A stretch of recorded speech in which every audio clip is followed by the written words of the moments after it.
Ngiyabingelela mbulo khona ekhaya. Ngaphambi besiye kude kakhulu, ngicela ukuthi njengamanje vala amehlo akho. Ube yisilima nje uvala amehlo akho ungangiboni. Baze bamangala endlini yakini la uhleli khona ukuthi kwenzakaleni ngoba uyaphila ekhanda lo uyaphila. Nedi ufuna ukuconnect nabani noDlamini umthandazi. Ngifuna mina ungibone nje maphusheni umlele ebusuku ungiphuphe ungibone. Ngikwenzele imanga. uNkulunkulu unamandla moya ongcwele egameni lika Jesu.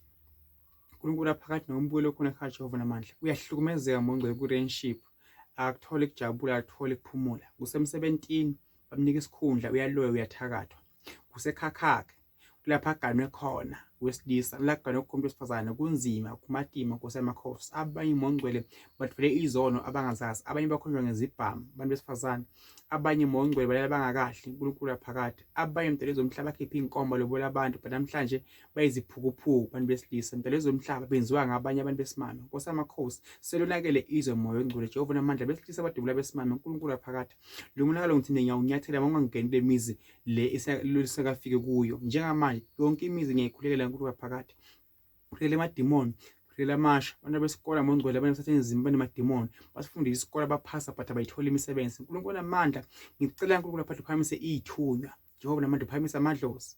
Khulekela abafundisi bonke uNkulunkulu amandla abagula baseyibhedlela njengamanje, abantwana abancane baseyibhedlela, abasemajele enkosi amakhosi uNkulunkulu aphakathi. Lamandla enginawo uNkulunkulu aphakathi ngiyabathinta bonke abantu mongcwele ngesandla bese kwenzeka imanga. Laba akawuthola umsebenzi mababekezele enkosi amakhosi kodwa mongcwele sele ubajabulisa phela nabo uNkulunkulu aphakathi. Sebakhuleke kakhulu akukhanye ngicela kukhanye njengamanje Jehova namandla simakade wezulu ngicela kwenzeke imaliso enkosi amakhosi uNkulunkulu aphakathi. Mdalezo umhlaba bathembele kuwe bakholwe kuwe.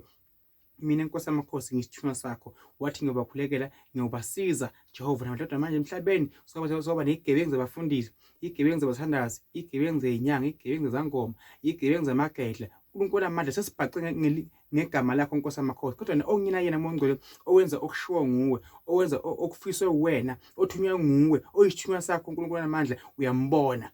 uNkulunkulu amandla egameni likaJesu abantu bahluphekile abasazi vele babheke kuphi bani babe ngikuphi baphelwa imali. Igama likaJesu mongcwele ngenze uNkulunkulu aphakathi nami angisimsulwa uNkulunkulu amandla lithi sisho mongcwele alikho solengenasici kodwa mina ngikuthemba nawukukholelwa uNkulunkulu amandla lele ngikwenza kuyiko futhi kuyoba phumulisa kubo abakhona emakhaya egameni likaJesu kuze phakade amen.